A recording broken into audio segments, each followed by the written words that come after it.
আজকের দিনে যদি সেই রকম মাদ্রাসা জলসাতে 500 টাকা যদি কম দেওয়া হয়, বলে কিয়ামতের দিন বুঝে নেব। এ কি আওলাদে মুজাদ্দেদ না আওলাদে ইবলিস? কালকে আবার হক হবে, আবার শালবাস লাগবে দিনের বেলা। নবী যদি এটা করে থাকেন, পূর্বরা সাহেব কেবলা যদি এটা করে থাকেন, তাহলে আমরা যদি সেই দাদা পীরের আদর্শের ভক্ত মুরিদ অনুরক্তের দাবিদার হয়ে থাকি, আমরা যদি তার ভক্তির দাবিদার হয়ে থাকি, তাহলে তার নীতি অনুসরণ করে জীবনে কখনো যদি প্রয়োজন হয়ে পড়ে আমার মশারি বিক্রি করে মাদ্রাসার বাচ্চাদের চাল চিনতে আমাদের কুণ্ঠাবোধ হওয়া উচিত নয়। কোনদিন যদি মাদ্রাসার প্রয়োজন হয়ে যায়, তাহলে রজবালির গাড়ি বিক্রি করে মাদ্রাসার বাচ্চাদের চাল কিনে তাদের খাওয়াতে হবে। তবে তো রজবালি দাদা পীরের ভক্ত না হলে ইবলিসের ভক্ত। মাদ্রাসা এমনি চলে না, সুমন্তর ফু দিয়ে মাদ্রাসা চলে না। এর পিছনে সবচেয়ে যেটা বড় জরুরি সেটা হলো আল্লাহর দয়া। তারপরে যেটা দরকার সেটা হলো পরিচালক মণ্ডলী লিল্লাহিয়াত। তারপরে যেটা প্রয়োজন সেটা হলো মুসলমানদের নিঃস্বার্থ কোরবানি। অল ইন্ডিয়া সুন্নতুল জামাতের লড়াই সদস্যদের কোটিপতি করা নয়। সুন্নতুল জামাতের লড়াই বাংলার মুসলমানদের ভিতরে কোরআন আর হাদিসের জ্ঞান দিয়ে নবী যে সম্পদটা দিয়ে গেছেন, এই সম্পদটাই যদি ওলামা সম্প্রদায় সাধারণ মানুষের কাছে যদি বিতরণ করে যেতে পারে, এর ভিতরে আছে অর্থনীতি, এর ভিতরে আছে সমাজনীতি, এর ভিতরে আছে দাম্পত্য জীবনের নীতি, এর ভিতরে আছে রাজনীতি, এর ভিতরেই আছে ইহকাল, এর ভিতরেই আছে পরকাল। কাছে আপনার যত টাকাই থাক না কেন, আপনার কাছে যদি কোরআন হাদিসের ইলম না থাকে, আপনার মতো ভিখারি পৃথিবীতে আর দ্বিতীয় কেউ নাই। কত টাকা আপনার কাছে ও হিসেব দেখিয়ে লাভ নাই। নবী ইন্তেকালের সময় কোনো টাকা রেখে যান নাই। নবী রেখে গিয়েছিলেন ইলমে দ্বীন, কোরআন আর হাদিস। বাবা ইন্তেকালের সময় বাপ ছেলে পিলেদেরকে জমি জায়গা, গাছপালা, ব্যাংকে, ঘর বাড়ি আর দোকান, পুকুরি ইত্যাদি নিয়ে বলে যান। নবী ইন্তেকালের পূর্বে তার সন্তান সন্ততি সম সাহাবীদেরকে বলে গেলেন, আমার এই দুটোকে তোমরা যত্নে রেখে দিও, আল্লাহর কোরআন আর আমার হাদিস। প্রিয় শ্রোতা মণ্ডলী, বিশ্বনবী মুহাম্মদুর রাসূলুল্লাহ সাল্লাল্লাহু আলাইহি ওয়াসাল্লাম এই সম্পদ কোরআন আর হাদিস তিনি সাহাবীদের মাঝখানে রেখে গেলেন। নবী আমার পরের বছরে উনি যখন ইন্তেকাল করবেন, রবিউল আউয়াল মাসের 11 তারিখে উনি যেদিন ইন্তেকাল করবেন, ওই দিন সন্ধ্যার পূর্বে একটু পূর্বে আসরের ওয়াক্তে এমন সময়তে শেরে খোদা আলী রাদিয়াল্লাহু আনহুকে লক্ষ্য করে বললেন, ও বাবা আলী কোথায় রয়েছো? হযরতে আলী ছুটে চলে এলেন। যদিও চিৎকার করে কথা বলার ক্ষমতা ছিল না, ফিসফিস করে তিনি কথাটা বললেন। তিনি ফিসফিস করে ফাতেমার কানে কানে বললেন, ফাতেমা অন্য মানুষজনদেরকে দিয়ে হযরত আলীকে ডাকালেন। শেরে খোদা হযরতে আলী রাদিয়াল্লাহু তাআলা আনহু রাসূলুল্লাহর মাথার কাছে বসলেন। নবী আমার চোখের পাতা নেড়ে, ভুরু নেড়ে একটু ইশারা করলেন। আলী রাদিয়াল্লাহু আনহু নিজের কানটা রাসূলুল্লাহর ঠোঁটের কাছে দিয়ে দিলেন। নবী আমার বললেন, বাবা আলী তুমি মদিনার অলিতে গলিতে একটু সংবাদ দিয়ে দাও, এবং তোমার আম্মাজি আয়েশা সিদ্দিকা কোথায় রয়েছেন একটা বার তাকে আমার সঙ্গে কথা বলতে বলো। মা ফাতেমাতুজ জোহরা রাদিয়াল্লাহু আনহা আম্মাজি আয়েশা সিদ্দিকাকে ডেকে দিলেন। হযরতে আয়েশা রাদিয়াল্লাহু তাআলা আনহা চলে গেলেন। নবী আমার কানের কাছে মুখ দিয়ে বললেন, ওগো আয়েশা বলো বলো, কয়েকদিন পূর্বে দেশের একজন ব্যক্তি আমাকে একটা সোনা দিয়ে গিয়েছিলেন, এক টুকরো সোনা তিনি আমায় দিয়েছিলেন। ওই সোনার টুকরোটাকে আমি তোমার রাখতে বলেছিলাম, আয়েশা কোথায় রেখেছো? হযরত আয়েশা রাদিয়াল্লাহু আনহা সোনার টুকরোটা সামনে এনে দিলেন। নবী আমার আলীকে বললেন, ও বাবা আলী, মদিনার অলিতে গলিতে সংবাদ দিয়ে দাও, মদিনার যে সমস্ত ব্যক্তিদের খাওয়া হয় না, যাদের পয়সার অভাবে ঘর বাড়ি বাঁধার কষ্ট আছে, যাদের অর্থের অভাবে মেয়ের বিবাহ দিতে পারে না, যারা টাকার অভাবে রোগ যন্ত্রণায় কষ্ট পাচ্ছে, ওষুধ কিনতে পারে না, এমন অসহায় গরিব মানুষ কয়েকজনকে খবর দাও। হযরত আলী বললেন, কেন, কি ব্যাপার?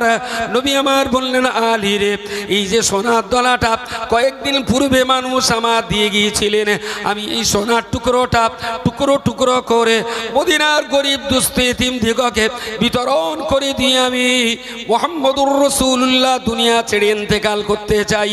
আমি দুনিয়া থেকে বিদায় নেব, অথচ আমার ঘরে সোনা থাকবে, এমন অবস্থায় আমি মুহাম্মদ ইন্তেকাল করতে পারি না।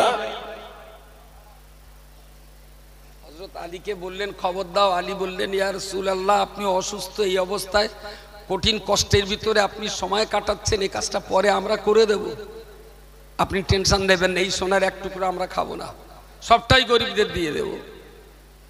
নবী বললেন, হবে না, একটু খবর দাও। গরিব মানুষদের খবর দাও, করি তারা আসুক। আলী বলছে, হুজুর পরে হবে। রাসূল বললেন, না।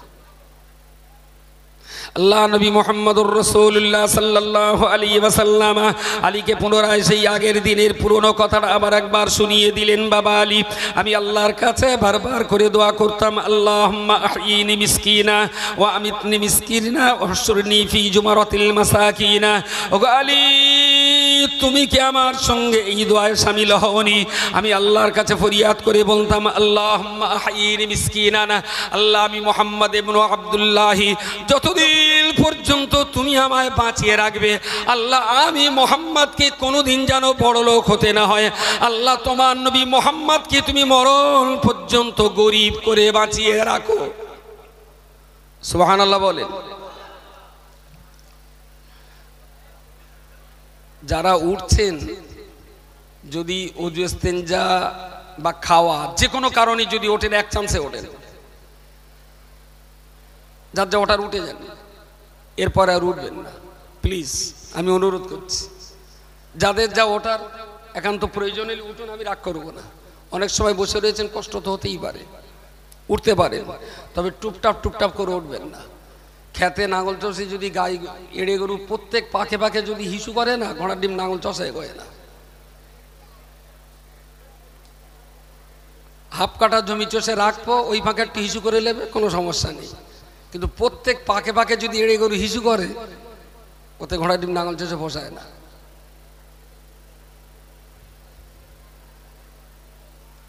দয়া করে আর কেউ উঠবেন না, আমি তো সুযোগ দিয়েছি, ওঠেননি যখন আর উঠবেন না। এরকম দুটো মাথা খারাপ, আমি দিচ্ছি তুলে, ওরা আবার এসে বসতে। রাসূলুল্লাহ দোয়া করতেন, আল্লাহুম্মা আহইনি মিসকিনান, আল্লাহ তুমি মুহাম্মদকে সর্বহারা করে বাঁচাও। মিসকিন মানে বাপ নেই, মা নেই, জমি নেই, গাড়ি নেই, জলকর নেই, টাকা নেই, পয়সা নেই, তাকে তো আমরা মিসকিন বলি। বললেন, আহইনি মিসকিনা, আল্লাহ তুমি আমারে মিসকিন করে বাঁচাও। ও আমিতনি মিসকিন, আল্লাহ তুমি আমারে মিসকিন হালাতে মউত দাও। কি বলবেন? কিছু একটা বলুন। তার মানে মিসকিন হওয়ার দলে আপনিও। যারা যারা নবীর এই মিসকিন হওয়ার দলে, তারা তারা সুবহানাল্লাহ বলেন, সবাই মিলে বলেন। রাসূল বলেছেন, আহইনি মিসকিনা, আল্লাহ আমারে গরিব করে বাঁচাও। ও আমিতনি মিসকিনা, আল্লাহ আমাকে গরিব হালাতে মরণ দিও। ওয়াহশুরনি ফি জুমারাতিল মাসাকিন, আল্লাহ হাসরের মাঠে যেদিন বিচার হবে, সেদিন যেন মিসকিনের দলে আমার, মিসকিনের সঙ্গে, মিসকিন জামাতে, মিসকিনদের সাথে আল্লাহ আমার হাসর করাবেন। সুবহানাল্লাহ, সুবহানাল্লাহ। তাহলে পৃথিবীতে মিসকিন হালাতে বাঁচা, মিসকিন হালাতে মরা, আর তাদের কপালেই জোটে হাসরের মাঠে মিসকিন হালাতে নবীর সঙ্গে হাসর করা। জমিদারের সঙ্গে নবীর হাসর না, কার সঙ্গে? জোরে বলেন। মিসকিনের সঙ্গে হাসর। আলী তুমি কি আমার এই দোয়ায় শরীক হওনি কোনোদিন? আমি নিজে যখন দোয়া করেছি আল্লাহ মিসকিন হালাতে মউত দাও, তা আমি বুঝতে পারছি আমার ইন্তেকাল আসন্ন, আমার ঘরে সোনা থাকবে আর এই অবস্থায় আমি মরব, তাহলে বুঝতে হবে আমার আগের দোয়া আল্লাহর কাছে কবুল হয়নি, আমার আগের দোয়া আল্লাহর কাছে মঞ্জুর হয়নি। আমি ওই সোনা রেখে মরতে চাই না। গরিবদেরকে ডাকা হলো, সেই সোনা কেটে টুকরো টুকরো করে রাসূলুল্লাহ নিজে হাতে, যার মেয়ের বিয়ে হয় না তাকে এক টুকরো দিয়ে বললেন এটা দিয়ে মেয়ের গয়না করে দিও, যার বাড়ি হয় না তাকে এক টুকরো দিয়ে বললেন এটা বেঁচে তুমি একটু বাড়ি করে দিও, মুমূর্ষ রোগী যন্ত্রণায় কষ্ট পাচ্ছে তার ছেলেকে দিয়ে বললেন তোমার বাবাকে এইটা বেঁচে দিয়ে চিকিৎসা করো। একদম সব শেষ, কিচ্ছু নেই। রাতে রাসূল ইন্তেকাল করছেন, ওই দিন রাতে হযরত আয়েশা সিদ্দিকা রাদিয়াল্লাহু আনহার ঘরে আলো জ্বালাবেন, লম্পে টেমিতে লম্পে বাতি জ্বালাবার মতো এক ফোঁটা জাইতুনের তেল রেখে নবী ইন্তেকাল করেননি। প্রিয় শ্রোতা মণ্ডলী, মনে রাখুন আল উলামা ওয়ারাসাতুল আম্বিয়া, আলেম সম্প্রদায় তারা হলেন নবীগণের ওয়ারিস। আল্লাহর বান্দা মনে রাখুন, আলেম ওলামা যদি নবীর উত্তরসূরি হন, আল উলামা ওয়ারাসাতুল আম্বিয়া, ওলামা সম্প্রদায় যদি নবীর ওয়ারিস হয়ে থাকেন, তাহলে আমি কি বলতে পারি? ফুরফুরা শরীফের মুজাদ্দিদুজ জামান কুতুবুল আলাম আলা হযরত আবু আমিরুস শরীয়ত দাদা হুজুর পীর কেবলা, আমি কি বলতে পারি? তার প্রধানতম খলিফা বসিরহাটের বড় মাওলানা আল্লামা রুহুল আমিন রাহমাতুল্লাহ আলাইহি, এই দুইজন ব্যক্তিত্বকে আর অনেক মানুষকে আমি নবীর ওয়ারিস বলতে পারি। তবে যারা নবীর ওয়ারিস, ওরা তো নবীর গাছপালার ভাগিদার হয় না, ওরা নবীর জমি জায়গার পার্টনার হয় না, ওরা নবীর টাকা পয়সা অর্থবিত্তর অংশীদারিত্ব হয় না, বরং নবী যে ইলম দুনিয়াতে রেখে গেছেন সেই ইলমের অংশীদার ওলা আলেম সম্প্রদায়, ফকি সম্প্রদায়, মৌলানা সম্প্রদায়, তারা হলেন রাসূলুল্লাহর ইলমে দ্বীনের ওয়ারিস। ফুরফুরা পিসাব কেবলা রাসূলুল্লাহর ইলমে দ্বীনের কি পরিমাণ ওয়ারিস ছিলেন নিশ্চিত করে বললে বোঝা যাবে। মুজাদ্দিদুজ জামান দাদা পীর কেবলা নিজ বাসভবনে ফুরফুরা শরীফের বারান্দাতে বসে আছেন। সন্ধ্যার পরেতে অনেক ভক্ত মুরিদেরাও সামনে রয়েছেন। মশার উৎপাতে হুজুর আমার চুপচাপ বসতে পারছেন না, মশার কামড়ে সবাই যেমন অস্থির হচ্ছেন। পিসাব কেবলার গায়েও মশায় কামড়াচ্ছে। একজন ব্যক্তি বললেন হুজুর এত মশায় রাত্রি কি করে থাকবেন? বলে এইভাবে থাকবো। বললেন মশায় তো আপনার কামড়াবে। পিসাব কেবলা বললেন, দাদা বীর কেবলা বললেন, বাবা আবু বকরের রক্তে যদি কোনো মশার রুজি থেকে থাকে, আবু বকর মশারি টানিয়ে ওই মশার রুজি বন্ধ করতে রাজি না।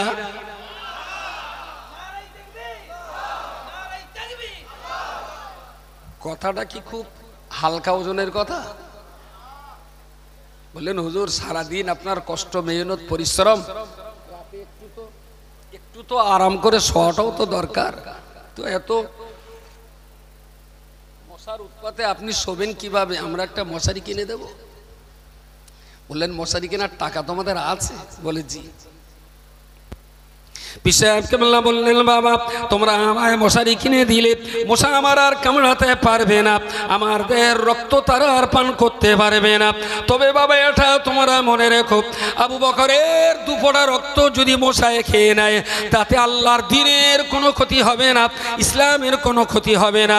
তবে আমার লিল্লা বোর্ডিংয়ে গরিব দুস্থ এতিম মিসকিনের বাচ্চারা যারা পড়াশোনা করে, ওদের বাপ মা বড় অসহায়, ওদের পিতামাতা বড় গরিব, তারা তাদের বাচ্চাগুলোকে কোরআন আর হাদিস শিখবার আর পড়াবার জন্য আমি আবু বকরের কাছে তারা তাদের বাচ্চাগুলো দিয়ে গেছে। আমি অত্যন্ত দুশ্চিন্তাগ্রস্ত হয়ে আছি। সন্ধ্যা ঘনিয়ে এসছে, মাগরিবের নামাজের সময় পেরিয়ে গেছে। আজকে রাত্রিবেলাতে মাদ্রাসার বাচ্চাগুলোকে আমি চাল দিয়ে ওদের দুবাটা ভাতের ব্যবস্থা করব।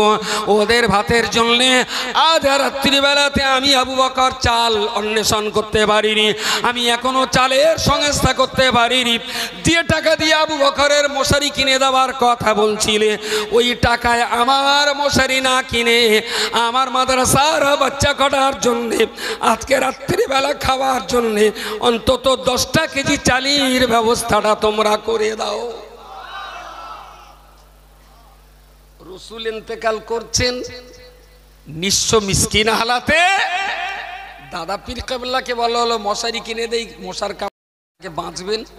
বললেন আমার রক্ত মশাই খেলে ইসলামের ক্ষতি হবে না, বাচ্চাগুলোর যদি রাত্রি খাওয়া দিতে না পারি ওরা পড়বে না, ইসলামের ক্ষতি হবে।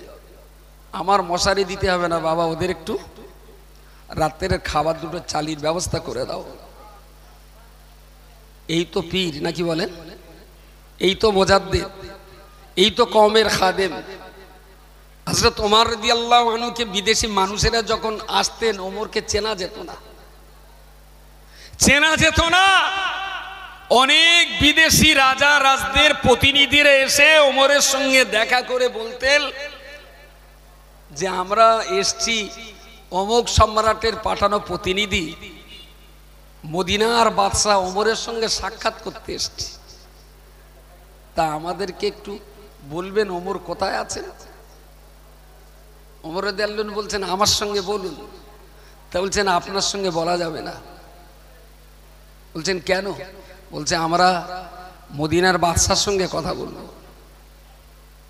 ওমর বললেন লাইসা লানা মালিকুন, বললেন মদিনার কোনো বাদশা নেই, ওয়ালাকিন লানা খাদিমুন, মদিনার মুসলমানদের জন্য একটা সেবক আছে, একটা খাদেম আছে। হযরত ওমর নিজেকে কখনো বাদশা পরিচয় দিতেন না। খাদিমুল হারামাইন শরীফাইন আল গাজিল মুজাহিদ ফি সাবিলিল্লাহ সুলতানুল ইসলাম। খাদিম ওমর নিজেকে বাদশা ভাবতেন না, ভাবতেন না আমাকে আল্লাহ দেশের জনগণের সেবক করে পাঠিয়েছেন। ফুরফুরা পীর সাহেব কেবলা নিজের মশারি না নিয়ে মাদ্রাসার বাচ্চাদের চাল কিনে দিতে বললেন। আর আজকের দিনে যদি সেই রকম মাদ্রাসার জলসাতে 500 টাকা যদি কম দেওয়া হয়, বলে কিয়ামতের দিন বুঝে নেব। এ কি আওলাদে মুজাদ্দিদ না আওলাদে ইবলিস?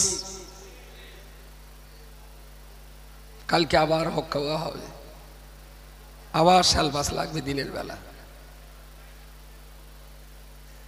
নবী যদি এটা করে থাকেন, ফুরফুরা পীর সাহেব কেবলা যদি এটা করে থাকেন, তাহলে আমরা যদি সেই দাদা পীরের আদর্শের ভক্ত মুরিদ অনুরক্তের দাবিদার হয়ে থাকি, আমরা যদি তার ভক্তির দাবিদার হয়ে থাকি, তাহলে তার নীতি অনুসরণ করে জীবনে কখনো যদি প্রয়োজন হয়ে পড়ে আমার মশারি বিক্রি করে মাদ্রাসার বাচ্চাদের চাল কিনতে আমাদের কুণ্ঠাবোধ হওয়া উচিত নয়।